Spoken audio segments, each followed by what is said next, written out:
Shalom Bapak Ibu, saudara sekalian terkasih di dalam nama Tuhan Yesus Kristus, apa kabar? Puji nama Tuhan, di sore hari ini kita dapat kembali bertemu dalam program belajar bareng Tabernakel. Dan sebelum kita lebih lagi mendalami firman Tuhan, mari sama-sama kita berdoa. Bapa, kami bersyukur untuk kesempatan yang Kau beri kepada kami. Di sore hari ini kami mau belajar dari firman-Mu. Bukalah hati kami, pikiran kami, dan mampukan kami ya Roh Kudus untuk mengerti, memahami, dan untuk kami juga menjadi pelaku-pelaku firman-Mu. Kami bersyukur, ini doa kami, di dalam nama Tuhan Yesus kami berdoa. Amin. Puji Tuhan, Bapak Ibu Saudara sekalian, kita akan melanjutkan kembali pembelajaran kita dalam firman Tuhan, khususnya saat ini kita sedang mempergumulkan di Keluaran pasal yang 34 ya. Jadi Bapak Ibu kalau kita melihat tabernakel itu bukan sekedar bangunannya, bukan sekedar alat-alatnya, tapi kita melihat konteks ya, konteks yang ada di sekitar tabernakel termasuk di pasal-pasal sebelumnya, pasal-pasal sesudahnya dan lain sebagainya. Kita sudah sampai di episode yang ke-37. Pada episode ini kita nantinya akan belajar tentang Hari Raya 7 Minggu atau Pentakosta. Kita kembali mengingat tentang skema kemah suci atau tabernakel. Di sini kita melihat tabernakel adalah satu bangunan yang diperintahkan Tuhan. Di tabernakel kita melihat terdiri dari halaman, ada ruang suci dan ada ruang maha suci. Dibatasi oleh pintu gerbang. Kemudian kita melihat ini sebagai iman percaya kita kepada Tuhan Yesus. Kita mengawali perjalanan iman kita lewat percaya iman kepada Tuhan Yesus Kristus. Mezbah korban bakaran, di sini kita terus ingatkan tentang korban Kristus. Apa yang Tuhan Yesus sudah perbuat dalam kehidupan kita, bagaimana Dia yang tidak menganggap kesetaraan dengan Allah sebagai milik yang harus dipertahankan, tapi mau mengosongkan dirinya menjadi sama dengan manusia, bahkan mati disalib untuk menebus dosa setiap kita. Kemudian di kolom pembasuhan kita diingatkan tentang baptisan air, tentang menanggalkan manusia lama dan mengenakan manusia baru yang terus-menerus diperbaharui. Sebelum kita masuk ruang suci, di sana ada pintu kemah yang menunjukkan baptisan Roh Kudus, ya. Untuk kita dapat hidup kudus, hidup suci, kita perlu tuntunan Roh Kudus dalam kehidupan kita. Di dalam ruang suci ada meja roti pertunjukan atau meja roti sajian, ada pelita atau kandil, kemudian ada mezbah dupa atau mezbah ukupan. Di meja roti sajian ini berbicara tentang firman Tuhan, kehidupan yang dipenuhi oleh firman Tuhan. Roti untuk tubuh jasmani kita dan firman untuk tubuh rohaniah kita, ya, kata firman Tuhan. Pelita juga dikatakan ini terus menyala yang menunjukkan kehidupan kita sebagai orang percaya hanya bisa menjadi terang ketika Roh Kudus ini memberi cahaya, memberi terang dalam setiap kehidupan kita, menerangi setiap kehidupan kita. Mezbah dupa ini berbicara tentang kehidupan doa dan penyembahan yang terus-menerus dinaikkan di hadapan Tuhan. Bukan sekedar di hari Minggu, bukan sekedar di hari ibadah, tetapi tiap-tiap hari, bahkan di segala situasi kita mau untuk terus memuji menyembah Tuhan. Kemudian sebelum masuk ruang maha suci, di sana ada pintu tirai. Di sini yang menunjukkan tentang kemauan kita, tentang kesanggupan kita sebagai manusia, keinginan kita untuk melakukan kehendak Tuhan. Tetapi sejatinya tidak mampu. Maka ketika pintu tirai di bait suci di zaman Yesus, ketika Yesus disalib, pintu tirai ini terbelah menjadi dua. Menunjukkan kita tidak mampu untuk melakukan kehendak Tuhan hanya dengan kekuatan kita sendiri. Tapi hanya oleh korban Kristus kita dimampukan, dilayakkan untuk masuk ke ruang maha suci. Di sana ada tabut perjanjian, ada persekutuan yang erat dengan Bapa di surga. Jadi Bapak Ibu, skema kemah suci menunjukkan perjalanan iman kita, sekaligus menunjukkan karya Kristus dan kasih-Nya dalam kehidupan kita, yang membuka jalan kepada kita untuk kita dapat masuk ke hadirat Bapa di surga, menerima pertolongan kita pada waktunya. Di waktu lalu kita belajar tentang menguduskan hari Sabat. Bapak Ibu saudara sekalian, hari Sabat diadakan untuk manusia, jadi bukan manusia untuk hari Sabat. Itu yang dikatakan Yesus. Maksudnya apa? Bahwa jangan sampai kita merasa jenuh, jengah, merasa berat ketika kita beribadah. Misalnya di hari Minggu, kita berpikir, wah saya harus ini, harus itu. Akhirnya kita merasa terpaksa untuk beribadah. Padahal sejatinya hari Sabat, hari ibadah diadakan kepada manusia untuk manusia ini mengalami satu persekutuan dengan Tuhan, mengalami istirahat dengan Tuhan, mengalami satu kebahagiaan. Apakah ibadah itu memberatkan atau ibadah itu membawa suatu sukacita dalam kehidupan kita? Ini yang dikatakan Tuhan bahwa hari Sabat diadakan agar manusia bisa beristirahat, kemudian kembali menjalin hubungan ya yang intim dengan Tuhan, dengan keluarga dan lain sebagainya. Jadi bukan sebaliknya. Hari Sabat berhenti di hari ketujuh, ya 6 hari plus 1 atau hari pertama, kemudian 6 hari selanjutnya kita bekerja. Kita melihat di sini konsep ini perlu kita terus terapkan dalam hidup kita. Lalu ada orang bertanya, saya tidak bisa beribadah di hari Minggu. Ya adakanlah Sabat, ya kapan kita bisa beribadah. Kalau dalam GPGH ada ibadah hari Kamis di rumah-rumah atau di gereja, ada ibadah hari Sabtu, persekutuan di gereja. Mari sama-sama kita bisa beribadah atau menyediakan waktu khusus untuk Tuhan. Jadi jangan sampai 7 hari semuanya kita lakukan untuk kepentingan diri kita sendiri yang akhirnya kita kelelahan. Akhirnya kita lupa akan Tuhan, akhirnya kita lupa bahwa segala sesuatu yang kita dapatkan itu sejatinya berasal dari Tuhan.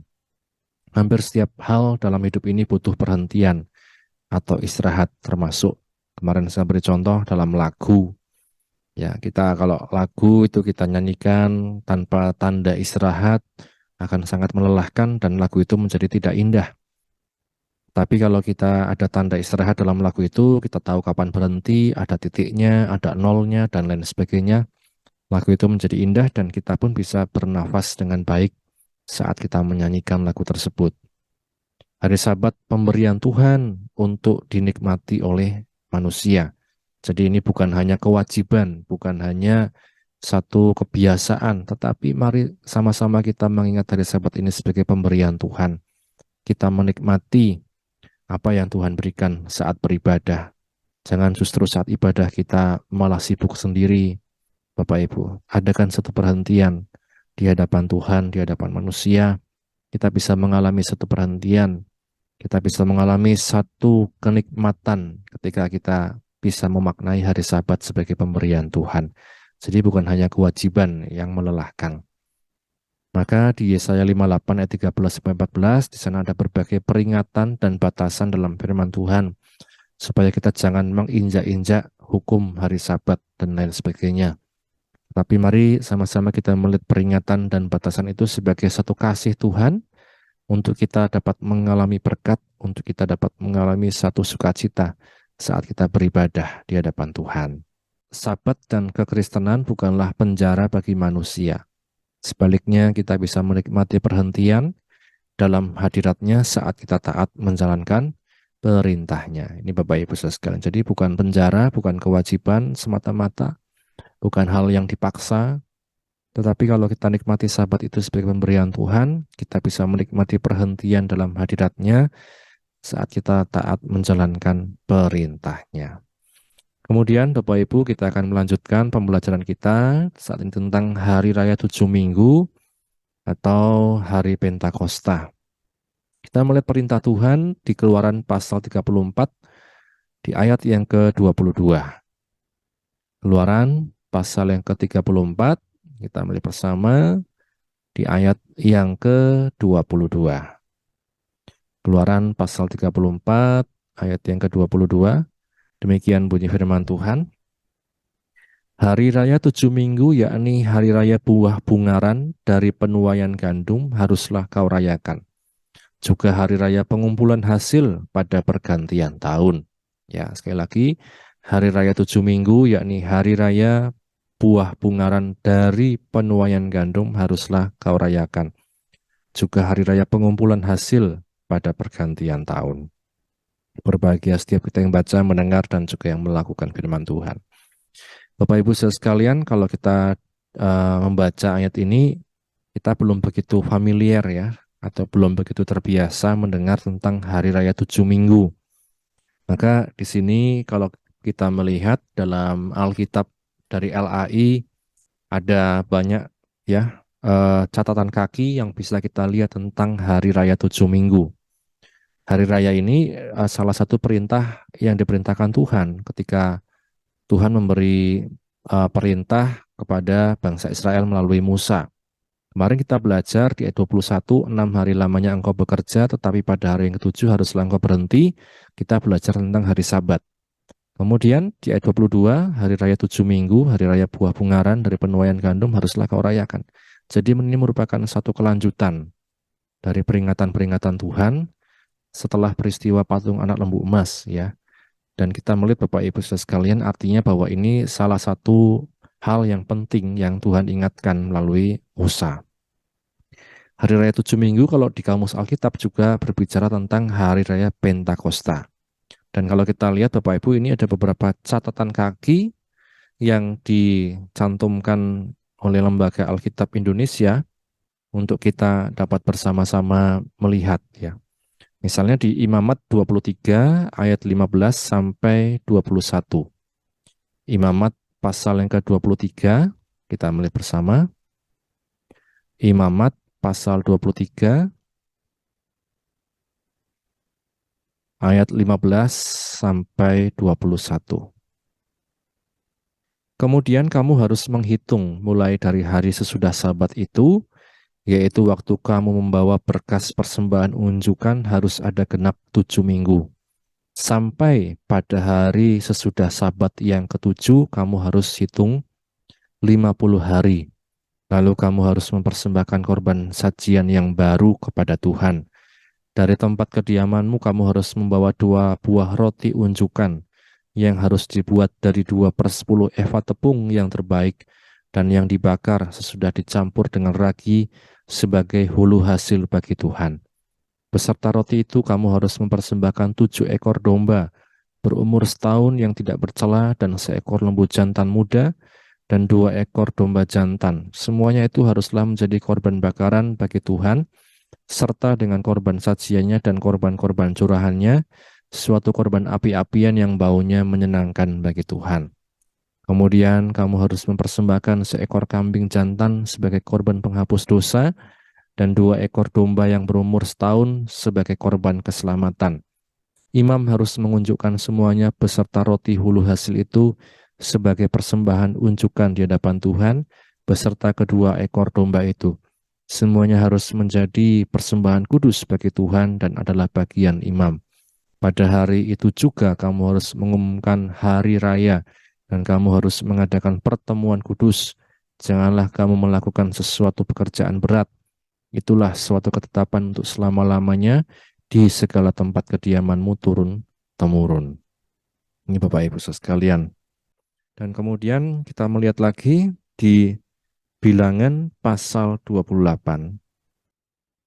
Bilangan pasal 28 mulai ayat yang ke-26. Pada hari hulu hasil, pada waktu kamu mempersembahkan korban sajian baru kepada Tuhan, pada hari raya lepas 7 minggu, haruslah kamu mengadakan pertemuan kudus, maka tidak boleh kamu melakukan sesuatu pekerjaan yang berat. Pada waktu itu haruslah kamu mempersembahkan sebagai korban bakaran menjadi bau yang menyenangkan bagi Tuhan. 2 ekor lembu jantan muda, seekor domba jantan, 7 ekor domba berumur setahun, juga sebagai korban sajiannya tepung yang terbaik, diolah dengan minyak, yakni 3/10 eva, untuk setiap ekor lembu jantan, 2/10 eva untuk domba yang seekor itu, 1/10 eva untuk setiap domba dari ketujuh ekor domba itu, seekor kambing jantan untuk mengadakan pendamaian bagimu.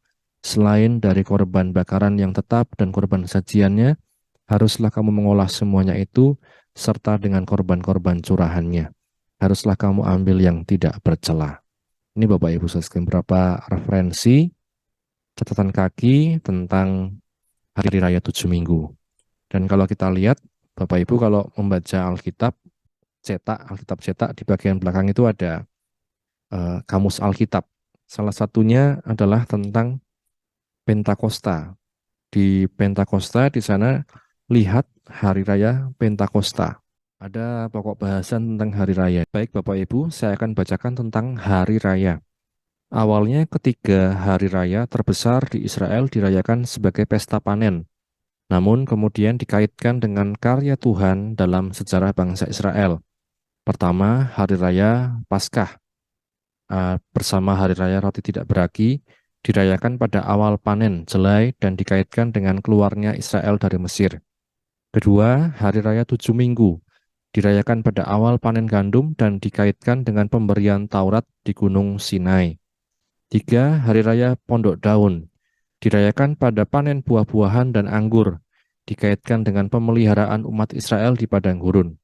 Di zaman Yesus pun umat Israel berziarah ke Yerusalem 3 kali setahun untuk merayakan hari-hari tersebut. Selain itu, umat Israel juga merayakan tahun baru pada hari pertama bulan ke-7 dan hari raya pendamaian pada tanggal 10 bulan itu.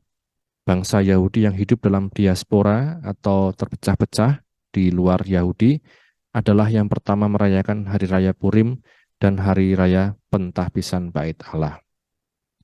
Kita langsung ke bagian hari raya Pentakosta. Kita melihat di yang keempat ya, poin 4, hari raya Pentakosta.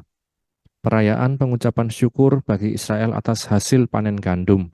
Pesta itu dirayakan 7 minggu setelah hari Paskah. Imamat 23 ayat 15-22. Dan karena itu juga disebut hari raya 7 minggu. Ya, karena itu juga disebut hari raya 7 minggu. Dalam bahasa Yunani diterjemahkan dengan hari raya Pentakosta, hari ke-50. Menjelang zaman Yesus, orang Yahudi mengaitkan Pentakosta dengan pengucapan syukur atas pemberian Taurat di Gunung Sinai. Dalam Perjanjian Baru, Roh Kudus turun pada hari Pentakosta. Jadi Bapak Ibu saudara sekalian, itu beberapa referensi tentang hari raya 7 minggu yang disebut juga dengan hari raya Pentakosta. Nah, kalau tadi dikatakan itu dikaitkan dengan pengucapan syukur atas turunnya hukum Taurat kepada Musa di Gunung Sinai, kalau kita melihat kemudian di zaman para rasul, ini dikaitkan dengan hari turunnya Roh Kudus. Kita buka bersama dalam Kisah Para Rasul 2, mulai dari ayat 1. Ketika tiba hari Pentakosta, semua orang percaya berkumpul di satu tempat. Tiba-tiba turunlah dari langit suatu bunyi seperti tiupan angin keras yang memenuhi seluruh rumah di mana mereka duduk. Dan tampaklah kepada mereka lidah-lidah seperti nyala api yang bertebaran dan hinggap pada mereka masing-masing. Maka penuhlah mereka dengan Roh Kudus, lalu mereka mulai berkata-kata dalam bahasa lain, seperti yang diberikan oleh Roh itu kepada mereka untuk mengatakannya. Waktu itu di Yerusalem diam orang-orang Yahudi yang saleh dari segala bangsa di bawah kolong langit. Yang tadi dikatakan diaspora itu yang tersebar di berbagai macam tempat. Dan di sini mereka berkumpul saat hari Pentakosta. Ketika turun bunyi itu kerumunlah orang banyak. Mereka bingung karena mereka masing-masing mendengar rasul-rasul itu berkata-kata dalam bahasa mereka sendiri. Jadi Bapak Ibu sekalian, saat hari Pentakosta, hari raya panen, hari raya 7 minggu itu dikatakan orang-orang banyak berkumpul. Ya, maka tadi ada beberapa hari raya besar itu ya yang diperintahkan Tuhan agar orang Israel terus merayakan. Nah, di sini kita melihat mereka berkumpul waktu hari Pentakosta dan terjadilah peristiwa turunnya Roh Kudus. Nah, maka kita melihat di Perjanjian Baru ini kemudian sampai saat ini kita memperingati hari Pentakosta bukan sekedar hari raya panen, tetapi juga hari turunnya Roh Kudus dalam kehidupan orang percaya. Ini kalau zaman dulu berhubungan dengan penuaian, hasil bumi, dan lain sebagainya, maka saat ini berhubungan dengan penuaian jiwa-jiwa yang belum mengenal Tuhan. Misalnya tadi kita melihat orang Yahudi dari berbagai macam tempat berkumpul di sana. Mereka sudah bercampur bahasanya, bahkan mereka mungkin tidak bisa bahasa Yahudi yang asli. Mereka berbicara dengan bahasa-bahasa di tempat mereka tinggal biasanya, di bangsa-bangsa lain. Ya, kita baca saja di Kisah Rasul pasal 2, ayat yang ke-7. Mereka semua tercengang-cengang dan heran lalu berkata, bukankah mereka semua orang yang berkata-kata itu orang Galilea? Bagaimana mungkin kita masing-masing mendengar mereka berkata-kata dalam bahasa kita sendiri, yaitu bahasa yang kita pakai di negeri asal kita. Kita orang Partia, Media, Elam, penduduk Mesopotamia, Yudea, dan Kapadokia, Pontus dan Asia, Frigia dan Pamfilia, Mesir dan daerah-daerah Libya yang berdekatan dengan Kirene, pendatang-pendatang dari Roma, baik orang Yahudi maupun penganut agama Yahudi, orang Kreta dan orang Arab, kita mendengar mereka berkata-kata dalam bahasa kita sendiri tentang perbuatan-perbuatan besar yang dilakukan Allah. Apa inti dari bahasa-bahasa tersebut? Dikatakan para rasul memberitakan tentang perbuatan-perbuatan besar yang dilakukan Allah. Salah satunya juga adalah keselamatan yang hanya kita dapatkan di dalam iman percaya kepada Tuhan Yesus. Ini Bapak Ibu, maka kita melihat saat itu kemudian setelah peristiwa Pentakosta banyak orang yang bertobat, memberi diri dibaptis, dan dikatakan pada waktu itu bertobat kira-kira 3.000 orang. Di ayat 41 dikatakan orang-orang yang menerima perkataannya itu memberi diri dibaptis, dan pada hari itu juga jumlah mereka bertambah kira-kira 3.000 jiwa. Bapak Ibu, penuaian jiwa-jiwa dalam satu momen Pentakosta 3.000 jiwa itu bertobat, memberi diri dibaptis. Nah, Bapak Ibu, artinya apa? Bahwa inilah merupakan satu momen di mana penuaian jiwa-jiwa terjadi dalam kehidupan kekristenan, dalam kehidupan orang percaya. Nah, bagi kita sekalian, apa makna Hari Raya 7 Minggu dan Hari Raya Pentakosta ini? Kalau kita rayakan, kalau kita peringati, selain bersyukur atas nikmat dan keselamatan yang Tuhan berikan, mari kita juga ikut berperan dalam penuaian jiwa-jiwa dengan bersandar pada kuasa Roh Kudus. Pentakosta adalah hari turunnya Roh Kudus, Pentakosta juga adalah hari penuaian jiwa-jiwa. Artinya ketika ada Roh Kudus beserta dengan kita mau memberi diri kita dipimpin Roh Kudus, kita dapat menjadi saksinya dimanapun kita berada. Dan karenanya Bapak Ibu saudara sekalian, peringatan Hari Raya 7 Minggu ini mengingatkan kita tentang kasih Kristus yang Tuhan berikan dalam Tuhan Yesus. Bagi bangsa Israel diingatkan tentang turunnya hukum Taurat kepada Musa. Bagi kita sekalian sampai sekarang diingatkan tentang turunnya Roh Kudus dan juga penuaian jiwa-jiwa. Mari bersama-sama kita turut dalam penuaian jiwa-jiwa ini. Mungkin ada banyak saudara-saudara kita, orang-orang yang kita kenal, maupun orang-orang yang belum kita kenal yang mereka membutuhkan kasih Tuhan. Kita bisa melakukan penuaian jiwa-jiwa dengan menjadi saksi Tuhan, dengan cara kita terus bersandar pada kuasa Roh Kudus. Dan biarlah kita dimampukan, kita kemudian, dan biarlah kita semua dimampukan untuk menjadi penuai-penuai jiwa di akhir zaman ini. Kiranya firman Tuhan ini menjadi berkat untuk kita sekalian. Mari sama-sama kita berdoa. Bapa, kami bersyukur untuk firman-Mu yang telah kami baca, kami dengar, kami renungkan. Tolong kami Tuhan untuk mengerti, memahami, dan mampukan kami Tuhan untuk terus menjadi saksi-Mu dimanapun kami berada. Oleh kuasa Roh Kudus, kami dimampukan menjadi saksi, menjadi terang, sehingga banyak jiwa-jiwa dimenangkan untuk kemuliaan nama-Mu.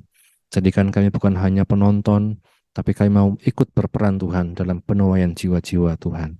Kami bersyukur Bapa, berkati setiap umat-Mu yang sudah mendengar firman-Mu, dalam apapun yang menjadi pergumulan mereka, Engkau yang menolong. Kami bersyukur, kami akhiri Tuhan program kami, dalam nama Tuhan Yesus kami berdoa, haleluya. Amin. Puji Tuhan, Bapak Ibu saudara sekalian, Tuhan Yesus memberkati. Amin.